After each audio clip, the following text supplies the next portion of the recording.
It's the season when so many teachers are getting their teaching assignments for next school year. Some teachers are brand new to the education field and others are just switching grade levels. No matter how you find yourself in the kindergarten space, welcome to the wild world of teaching kindergarten.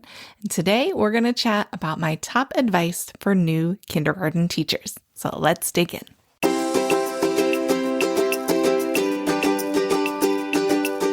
Welcome to the Kindergarten Toolbox Podcast. I'm your host, Amy Murray, here to help you simplify kindergarten with tools and strategies that actually work with real live 5 and 6-year-olds. Let's dive into your shortcut to calmer days and more confident writers.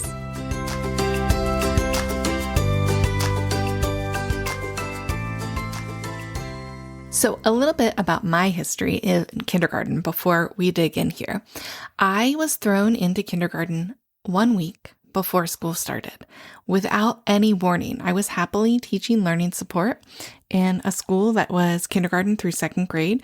And my principal called me. I'll never forget, I was in line at a local burrito shop and she's like, "Hey, surprise, you know how we thought like your numbers were good and you're going to stay in learning support? Well, they moved you to half-day kindergarten." So I taught learning support in the morning and kindergarten in the afternoon. And it turns out it was the biggest blessing. I love kindergarten. And I think my special ed background really helped prepare me for all things kindergarten. But I had no time to prepare, and I didn't necessarily prepare the right things. I was thinking about making the room look warm and inviting and what I needed to teach. And I did have a friend share her plans from when she taught kindergarten. So I knew loosely what I should be doing the first week, but I was not prepared at all for how much they didn't know how to do. Because in learning support, we didn't have too many kindergarten students. And when I got them, it wasn't usually right from the start of the school year. So brand new, fresh-faced kindergartners were new to me. And I learned a lot of trial by fire that first week. The biggest advice that I could give any new kindergarten teacher is to assume they do not know how to do anything. Lining up. That's a brand new skill. If they haven't been in school, which many of your students have never been in a school building before, they don't know what lining up and walking down a hall means. I will never forget my first year teaching kindergarten. We all met in the cafeteria. We checked our class lists and got our kids in line, and I had helpers helping me get them down to my classroom, which was the very last one in the hallway. We turned out of the cafeteria, and a couple of them wouldn't leave the cafeteria.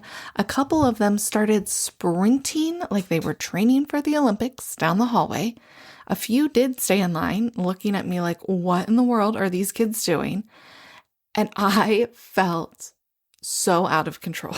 I had no idea that these kids had no concept. We got them in line and heads behind heads and we ushered them out. And then it was just a free-for-all. They didn't know that you stay in your spot in line, that you walk, that this line is how we're going to get from place to place. They had no clue. And it really wasn't their fault. I didn't know, though, that they didn't know. And so it was a bit of a disaster piece, as my daughter would say. And we made it through. I quickly learned that I needed to model everything. We practiced what lining up looked like. Our head stays behind someone else's head and we don't touch anybody and our hands are at our side and all the things. But you really need to think through what all of those little tiny routines are going to look like for you so that you can explicitly model those expectations. But truly assume they know nothing. They don't know what crisscross means to sit on the carpet. They don't know what it means when you say, put something away, line up, it's time for a bathroom break, walk in, they just don't know what you think that they might know. So you really want to think from the moment that they walk into your classroom that first day, what are you going to have them do? I'm going to give you another pro tip. it should not involve a pencil or crayons because you haven't taught them how to hold them, how to use them, that we only write on paper. You haven't taught them those things. So maybe you have a little tub of manipulatives like snap cubes. They're good. Hard to break, right? So you want to be sure that you have thought out what they're doing the moment they enter your classroom, how you're going to handle things like the bathroom. Do you have one in your classroom? How does that work? You'll need to teach them how to wash their hands, how you flush the toilet. You'll need to teach them to close the door when they go in to use the restroom. That's another fun one I had one of my first years teaching. I was sitting at my U table, which I had back near the bathroom door, and a student went in to use the bathroom, and he surely did not shut that door. And so we had to talk about, we shut the door at school when we use the bathroom. This is not home. And things like that will surprise you. You have to think of all the things. And please remember, as you're preparing for the beginning of kindergarten, that relationships and routines matter so very much more than academics in the first week, maybe even first 2 weeks of kindergarten. It's important to lay the foundation and build positive relationships from the beginning and set your routines and expectations so that your schedule feels predictable and safe for your 5 and 6-year-olds, and sometimes 4-year-olds, if we're being honest, right? In the beginning, your academics becomes learning the routines, learning how to be a student, learning how to use all of your tools. When I say school tools, I'm talking about pencils, crayons, scissors, glue sticks, markers if you have them, erasers, the tools that you'll be using to write and create in your kindergarten classroom. And you really need to explicitly teach your students your expectations for each of these tools. And if you're sitting there thinking, oh my goodness, how do I do that? What am I supposed to do? Tune in for next week's episode. We're going to go through, should you have community supplies or individual supplies and how to teach them to use their supplies. We'll get deep into all of that. If you're anxious to get started, I want you to go down to the show notes and grab the link for our free school tools worksheets. You can join our email list and we'll send you those for free.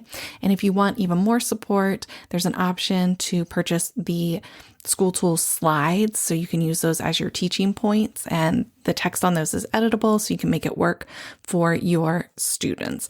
And that'll give you a great place to start. And like I said, next week we'll dive into exactly how I taught kids how to use their school tools so that everybody was on the same page from day one. And if you're sitting there thinking, oh my gosh, but there's so much more to think about, how am I going to remember all the things for the first week? We've got you covered for that too in the first week of kindergarten blueprint. I will drop a link to that in the show notes as well. It is a recorded workshop, but we are going to do a live workshop later this summer. So if you join us now for the pre-recorded, you can watch it and get your footing, and then join us live later this summer. And so we'll have a community of kindergarten teachers to bounce ideas off of. I can't wait for that. And as always, you can DM me if you have questions. Find me on Instagram at Teaching Exceptional Kinders, or shoot me an email.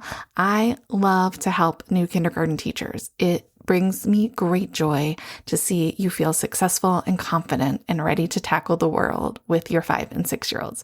Wishing you the best year yet. Kindergarten is the greatest, and I'm looking forward to the next couple of weeks where we cover how to prepare for the beginning of kindergarten and how to set yourself up for success all year long. See you then. Thanks for listening to the Kindergarten Toolbox. I'm Amy Murray, and I'm so glad you're here. Be sure to check the show notes for all the links and resources from today's episode. For even more tips, tools, and support, head to teachingexceptionalkinders.com or connect with me on Instagram at teachingexceptionalkinders. If you enjoyed this episode, please follow along and subscribe to the show, and take a minute to leave a review. It helps other kindergarten teachers to find us too.